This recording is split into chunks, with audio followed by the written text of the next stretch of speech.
Hey guys, welcome back to the channel. Today we're going to take a look at my new toy, which is a Bad Boy ZT Elite zero-turn mower.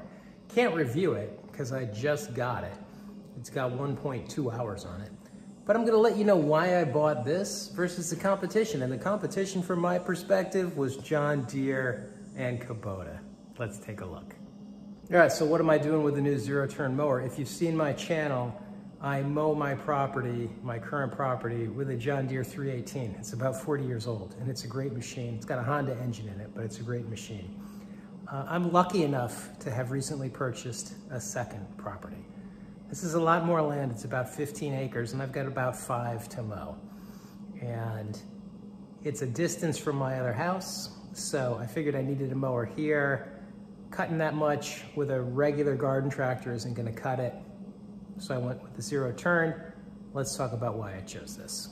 All right, so I'm gonna do a little walk around and just talk about some of the features. So starting in the front, it's got what they call independent front suspension. I wouldn't call it independent front suspension because it's not independent, but it is a front suspension.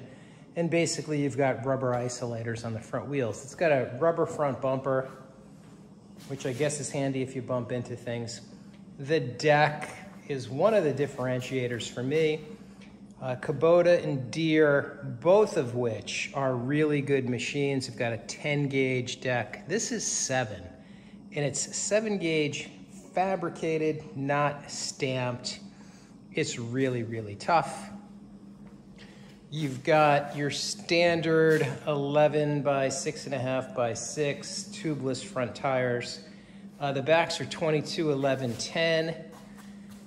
These are branded Bad Boy. It's got a reasonably aggressive tread. I went with the Kawasaki FR730V 24 horsepower engine. It's really the top of the line for this. I didn't mention, but that mower deck is the 60-inch. Underneath, if we can get under there and take a look, which is going to be a little bit challenging. Well, we'll go under there and take a look in a second. But it's got the Hydro Gear ZT 3100 entry-level commercial grade transaxle. That's a big deal. It's a big deal for me.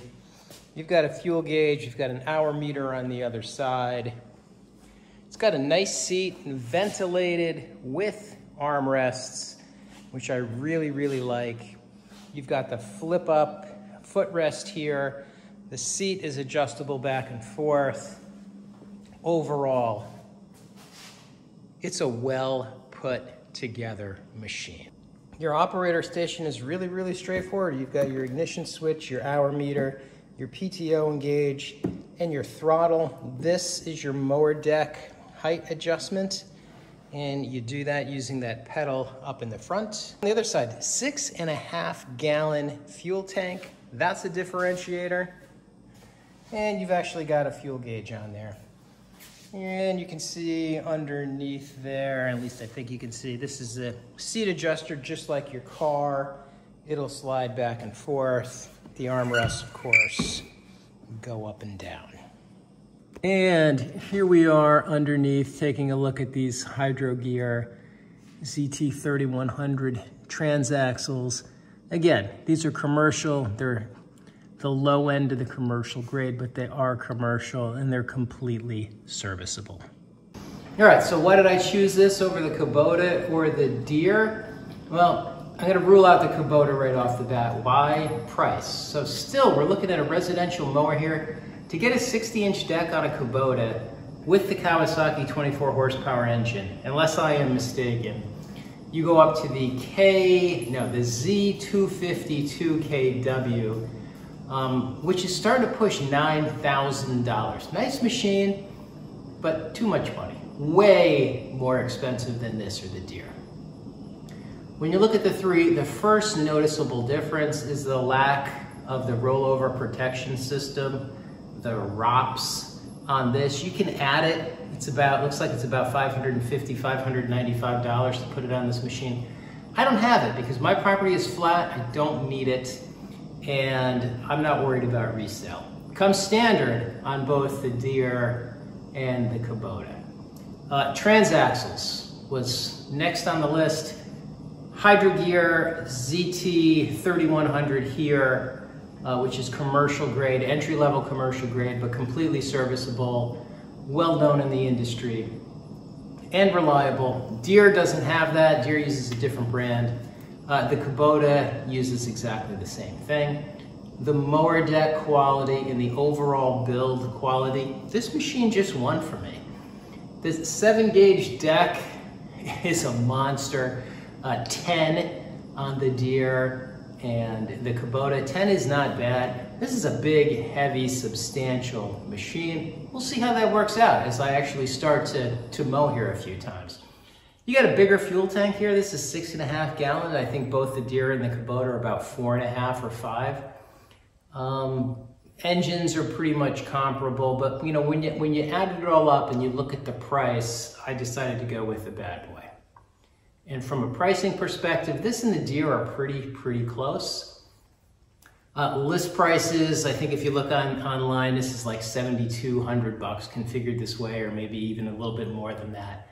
But we all know those prices are ridiculous. At the dealer, I think this thing would sticker for about $66. I bought it from a local dealer. I'm going to talk about the dealer in a minute. They were able to save me a lot of money. I didn't pay $6,600 for it. And they delivered it the same day, which was fantastic. Now, the downside to this, to be fair, my closest dealer, there's only one in this state, is about 65 miles away from me.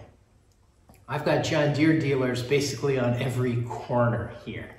Now that doesn't bother me because, again, if you watch my channel, I'm a do-it-yourself guy. There's very little. I will do all the maintenance on this machine. So if something breaks and I gotta weld it back together, I'm gonna do it myself. But if you don't have the capabilities, the skills, you don't have the shop, or you don't want to be bothered and you don't have a dealer close by, that's something to take into consideration. Again, you're gonna find, typically, it depends on what part of the country you're in, but here in the Northeast, there's a lot more John Deere and Kubota dealers than there are Bad Boy. So, all that being said, let's take a quick look outside. I'll start it up, drive it around the yard quickly, and then we'll come back and wrap this up. Now, sometimes when this is warm, I have to put the choke on to start it. It might be the Kawasaki engine. I'm not really that familiar with it. I'm gonna try it without the choke, see how it goes.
So to wrap this up, I'll be back in a few weeks and we'll actually review this.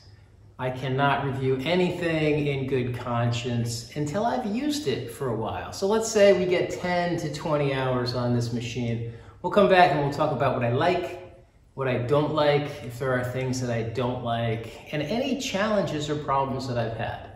So until then, guys, I hope you find my content valuable. If you do me a favor and subscribe. If you found this video useful, give me a like, put your comments below. I'll do my best to answer them. And until I see you again, thanks for watching, and we'll see you soon.